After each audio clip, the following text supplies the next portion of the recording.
Hello and welcome to another episode of Supercoach Insider. My name is Chris, and today we're going through the final team, guys. It's taken months and months and months of working through drafts and working through data and games and preseason tournaments and blah, blah, blah, blah, blah, analyzing different things. And we're at it today with our final team. So this is our post-round zero final team. The one thing that obviously may change with this is rookie selections. So just be aware that you need to keep an eye on the rookies. But I'm pretty confident with all these rookies debuting, and some of them have already been named to debut. So without further ado, let's get into it. Now, we'll shout out again. If you are still looking for some more preseason content, down in the link below, there'll be a link in the description to jump on the Supercoach Swordplay preseason guide and use the code SCI10 for 10% off, which will help. But they've done a great job there. And again, thanks to the lads for having me discuss the Collingwood Magpies, who got absolutely destroyed on the weekend. I'm in a unlucky/lucky position. This is the first time I've been able to get behind the mic because we haven't had any internet reception at all. So me and Ben obviously both live in Brizzy. My NBN's completely down, so I'm doing this all on my phone. So if it's a little bit slow and laggy, that is why. I'm actually hotspotting to my phone to get the Supercoach website up. We'll see how it goes, guys. We got power back. I think we were out of power just over 2 days. NBN's still not back. I hadn't had phone reception for like 3 or 4 days, so no Wi-Fi, no data on my phone, no nothing, right? So it came on right before the Collingwood game on Sunday and then turned off at like 5 minutes before half time. So it was like, at that point, it was like a really competitive game. And I was like, oh, okay, we're in for a chance here. And then I saw like later that night, I'm like, oh yeah, we actually got trounced. So that was really fun. But I'm kind of glad that I didn't get to see that second half, to be honest. Anyway, so without further ado, guys, let's get into it. Now, really, nothing has changed. Sheasel's still number one. That hasn't changed. It won't change. I'm not going to spend too much time on that selection. Into D2. So I considered Dane Zorko here, guys. Obviously, with the news now that we've got the buy free Brisbane Lions and with their draw, there's still a lot of other issues with Dane Zorko that I'm not entirely set on. Mostly his age, the unknown with Kitty Coleman coming back. Just a couple of little things. I'm just like, look, don't get me wrong, it's probably a good selection, and I wouldn't be against people selecting him, but I think he probably does what he did last year. What's that, 110 average? I think that someone like a Bailey Dale could potentially do that or go very close for a lot cheaper. I didn't mind Sicily actually in the weekend. Obviously, he got swung forward in the last quarter when they were trying to win the game. He kicked a goal. He did give a 50 against as well. Like, that on a normal game, he was actually tagged at half time, James Sicily, for the third quarter, right? So he was going so well in that role. They decided, oh, we'll put someone on him, which was Will Hayward. And that, I think he only got like 8 points in that third quarter. So he was tracking for like 110, including a 50-meter against. And unfortunately, he was swung forward and then got tagged. So do I think he gets tagged during games this year? Yeah, I do. I think it is a new thing to tag halfbacks. Someone like James Sicily is going to be one of those guys. Potentially maybe a Bailey Dale as well, but I'm going to go with Bailey Dale. Now, obviously, I know the questionable things with his role is like not with his role, with his output, considering he's coming back from an injury, which was a quad injury. He should be right for round one. There's no reason, nothing that I've heard to suggest that he won't be playing round one. I think it's his backline now, so I'm really interested to see how that goes. He's probably one of my more unique selections. He's only in 1% of teams at the moment. It could go a Blakey or a Holmes. Any of these guys could still go a Naz. This is probably the one selection that I'm not 100% locked. But if you ask me, I've had him pretty much since Sicily went forward on the weekend on Friday night, and I think I'm still going to run with it. So this is what it is at the moment. Now my 3, 4, and 5 haven't changed, guys. This goes into Jaden Short, which then goes into Matty Roberts, who had an absolute blinder of a game, and then Perryman, who had a fantastic first quarter, and I think he ended up on 46 in the first quarter, and then finished on 93, right? obviously Collingwood got smashed at the end of the third quarter. He was actually moved to half back, and the coach came out and said that was a bad idea. They shouldn't have done that because he was the one that was really driving them as a motor inside. So, yeah. Now getting into the Rook. So obviously with this set up, this was done before Pryor was announced. So Pryor was announced to debut. I don't think I'm going to start with Pryor. He might be one that I transition to as a rookie down the line. I'm definitely going to go with Zach Reed as my on-field guy. He seems like a guy. He was even taking kick-ins in the preseason, but can take an intercept marked. I think he can score 70s and average 65, which I think is good enough for a D6 on field.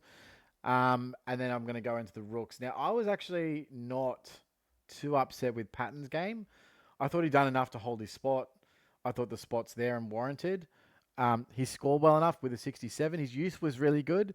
He just got outbodied and killed a little bit defensively. And I think that will get better as more experience in that team, etc. So right now, I'm going with Patton. And the other one that I'm going to go with is Traynor. Now, Leak could make his way into the side. So there's 5 guys right now. So Traynor has been named. Obviously, Leak was named in the first round. Pryor's also been named, and Patton's obviously named in the first round. So you have 5 guys that you could potentially choose from. Leak scored well, 64. That's nothing to sneeze at. I was just not really loving his time on ground. I think he only had 54% time on ground, played a lot forward. Too much for my liking. I think he had a couple of centre bounces when the game was dead. I'm just not sold on his role or his job security given his time on ground and role playing forward. He's probably first out. And that scares me for a guy that, again, I just don't want to have someone sitting there at D8 for the season because he just never gets out of first gear. So I'm going Trainer at the moment, and we'll see how it goes. This could be a round 3 correction, and that's fine.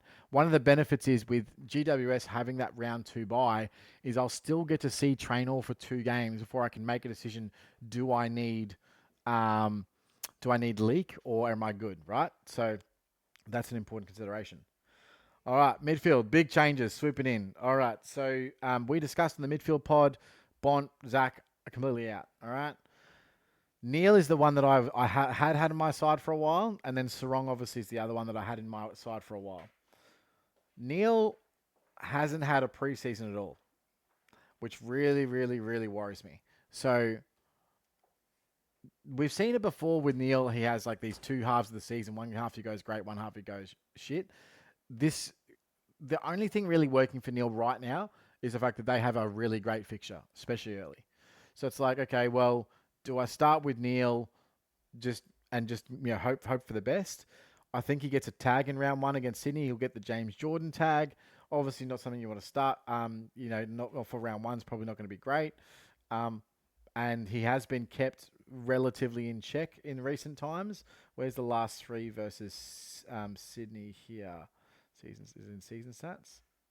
Upcoming opponents here. 78, 144, 187. Oh, wow. Okay, that's a long time ago. So last year was obviously one where he got tagged by James Jordan. Before that, I don't believe Jordan was even on the list, was he, in 2023? And they didn't tag back then as much as they do now. Now, of course, then they have West Coast. So that's a great... oh, no, they would have... Oh, yeah, and they have Geelong now. Oh, they've updated it. Cool. So, it's not a terrible fixture by any stretch. That first game might be a doozy, but you'll probably come out of it on top, right? I understand that. What I also understand is that there's every chance that Neil's just not the Neil that he needs to be right now. After a few weeks, starts to get a bit sore. I'm reading very much into this. He also has Richmond, obviously, in round 4, which is a great fixture. Even Dogs and Collingwood is a great fixture as well. Seriously. It doesn't really start to get hard until, say, round 7. So if you do want to start him, I totally get starting with him, right? And I would never talk anyone out of Lockie Neal. I'm just not going for it. And then Sarong, obviously, is the one that I really want to start, but I'm going completely different. So round 0 has thrown some spanners in the mix, all right? I am going a complete value midfield, and this is going to be sort of my risky year, I guess. I do believe that this is the year to do it. We'll see how we go. All right, so with no further ado, my M1 is actually Connor Rosé. Now, I know he stubbed his toe. He'll be right for round one. Obviously, had a really hot preseason game. With Zach Butters down, he's going to get even more minutes than he did. This is almost a rental because I plan on flipping him to Dacos, another one that you can't really select, Dacos. So Dacos with a 66, yes, that does affect his first price cycle. He's going to drop some cash. He'll be below 600 grand pretty quickly. I'm hoping by, say, round five, round four, five. I think Dacos has, I think they have also got Sydney the week after their bye. Let me just have a quick squiz. And so I want to be targeting him after that game. Okay, so their game, yeah, they come back. So Port, Dogs, Carlton, yeah. So they've got Port, Dogs, then the bye, then Carlton and Sydney. See what he's like after that. Brisbane's also, he actually goes pretty well against Brisbane usually. And then this is when you want him. Essendon, Geelong, Freo, Adelaide, North, Hawks is a terrible game for him. Melbourne, St Kilda, West Coast, Carlton. All of those are relatively easy fixtures. So I do expect Nick to be back to his best very quickly. Also, the plantar fasciitis, why start him? I think we all saw Nick Dacos wasn't at his best in this round zero game. So I'm going to completely avoid that, and I'm looking to trade Rosie to him. That is a goal. All right. So, we'll see how it pans out for me, but I don't know. I'm just going for it. Look, if you don't want to go for it at home, that's fine. Totally okay. You can watch me and laugh, or watch me and go, oh, I wish I did that. Either way, you win. All right. So number 2, Will Day. So I'll go through some things of Will Day, and then I'll go through the reason why I'm picking him. So Will Day obviously had 3 goals, and he was on like 110 at halftime, right? Like he was absolutely unbelievable. But he only had 55% CBAs for the day, and he did spend a large amount of time forward. The thing that interests me with Will Day is when he gets the ball, his impact with possession is huge. He's either got he's got a long raking kick on him, and he splits the pack hard. He gets the hard ball, and then he delivers and can run and distribute. Those sort of acts are really, really great for Supercoach. For Supercoach scoring, he doesn't need to have 35 disposals to get a decent score. He got this 148 on 26 disposals and 3 goals, right? Like he can do that. He could have been on 200 really. He copped a knock as well. And that's one thing that is also scary about him is that he does like to cop a knock, and unfortunately that is what it is, right? I get the idea of starting him afterwards, but with his 148 in his cycle, he'll have a bit of a price rise. Better to be on that for me. I think he's a guy that in those first few weeks, yes, he does have the upcoming Toby Bedford tag, I believe, which is another negative. But I think he can rival, a 110 average, 115 average over the first few weeks and give me what I need to be able to justify not starting, one of the Ubers with this schedule. So, yeah, it's the third round there, the GWS. Look, last time he had a 53 against them, right? So, but earlier, round 13, he had 137. So he's proven he can score against them. I just think that he'll probably get the Bedford tag. Now, the one thing that we do have going for him outside of his existing score, this post-buy run is insane, right? Port, Geelong, West Coast, Richmond back-to-back. Oh, you want to be on him for that. So, the one real big thing for him is that James Warple is out for 3 to 4 weeks as well, which should mean a bump in CBAs to Will Day. So if that's the case, these first 3 or 4 weeks might not be as bad as we think, and you're better off starting with him for the whole at least first 8 rounds, right? And then you can reevaluate. From there, we get into some even more value, guys. We're just going to go value town here. And obviously we got Clayton Oliver in here. We're still going to go with Adam Chera here. And then we're going to jump in and we're going to jump on the second biggest trainer of the year, Finn Callahan, who obviously I watched the first half of that game against Pies and he just looked levels above. He's spread from contest. He's elite. I've not seen his running power this strong in his entire career. He's been a runner, don't get me wrong, but his burst from stoppage, clean possession and delivery, very similar to Will Day in the fact that they have high impact with their football. And I see a world where one or both of them can go 110 plus this year with those primary mid roles. Now, Callahan also has that 4 to 6 weeks of clean air with no Tom Green. Let's see how quickly he gets back, because by all reports he's actually up and about and he could be back sooner rather than later. But I still think it's going to be a 1-2 punch. If he's not getting it on the inside, it'll be Green feeding it to him on the as that second stringer. And I think between him, Kelly, and Green, there's a lot of points to go around. They're going to be arguably the best midfield in the competition. So at his price, 440k, these are all picks we sort of reevaluate as we go. I do not believe that they will all be in my team by the buys. Okay, so something to be said is that I am knowing that these probably aren't going to be guys that are going to be keeping long term. They're guys that are going to be able to score good points over the next 6 weeks, and I can reevaluate my team and then go from there. Okay, now it's a very different style of team compared to what we're used to in Supercoach. And with the winner last year being, an AFL fantasy player and everything pointing towards more fantasy-esque style play, I'm comfortable with I'm going to go a year of this and then see how we go. So, wish me luck. Obviously getting into the rookies now. And one thing I did, obviously the tag at the bottom here, is there 17 premiums? Now, that's obviously a joke. That is purely for clickbait reasons, and that's not actually, what I believe. There's no way that these guys are going to stay in my premium. Denotes that they'll be staying in your team for the year. These guys aren't. I think we'll get premium scoring out of a lot of these guys for the first few weeks, and that's what is important. And then we can reevaluate, trade guys into proper roles, etc. Blah blah blah. Now I do know that Foss has been named as well. He was named earlier today, I believe. Finn O'Sullivan, but I'm not going to be starting him at the moment. I think I might want to flip to him if I need be. So I'm going to start with Nod and Sartis here. And the third on field is going to be Levi Ashcroft. Obviously, all three of those guys have been impressive. They've all shown that they've got the ability to to get 100.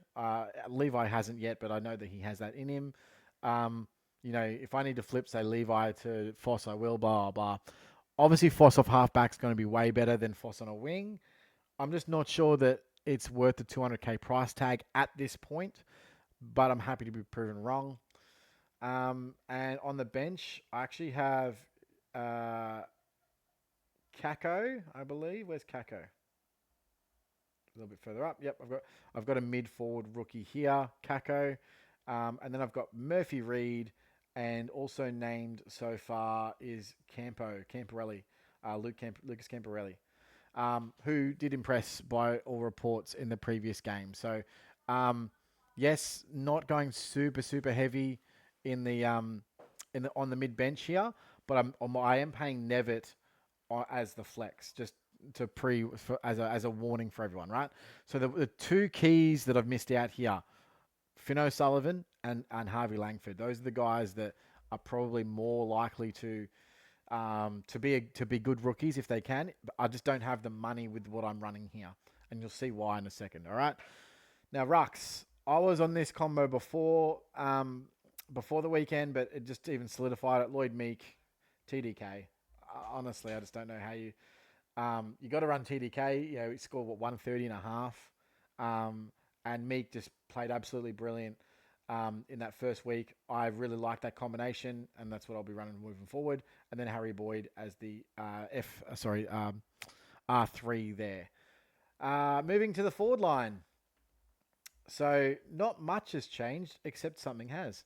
So Horn Francis obviously not going anywhere. I'm going now with Rankin. So before as I said, I was looking at going 5 deep. Looking at putting Bale here or Isaac Rankin in the forward line. Going lighter in the midfield with these 5 mid-price guys has allowed me to get Rankin forward of the ball as well, which means I can run 5 deep forwards with obviously Jack McRae, who's coming up, Bailey Smith, and Caleb Daniel. So the one I'm missing here in the forward line is obviously Hugo Garcia. Don't hate the selection. I'm not in love with it either. It's one of those ones you can take it if it fits your side. Don't take it if it doesn't. All right. And then on to the rookies. Okay, so first and foremost, Sam Davidson obviously proved that he can score. I think he's going to be the on-field guy first up. Where is he? Sam Davidson, 113. There we go. I didn't mind Connor Stone. I thought he was pretty good. So Connor Stone will be the other guy here. Now, rumor has it that Elijah Hewitt not up to it yet. So that's one that we hope that will debut, say, round 3, round 4, as a good downgrade option. But Connor Stone is here. And then I'll also grab... I actually didn't mind Max Grzuski, I want to say. And he'll probably at least get another week with Briggs out with concussion. But I'm not sure on his long-term job security, so I'm not going there at the moment. Might be a correction trade in round 3. We'll see how we go. I'm still going with Joe Berry here at the moment. That was one that I could also flip, but I think that he's probably got one of like the better job securities out of the forward rookies, other than say Kako. You know, if there was another say mid rook that I wanted to jump on, maybe a Boxall or something like that.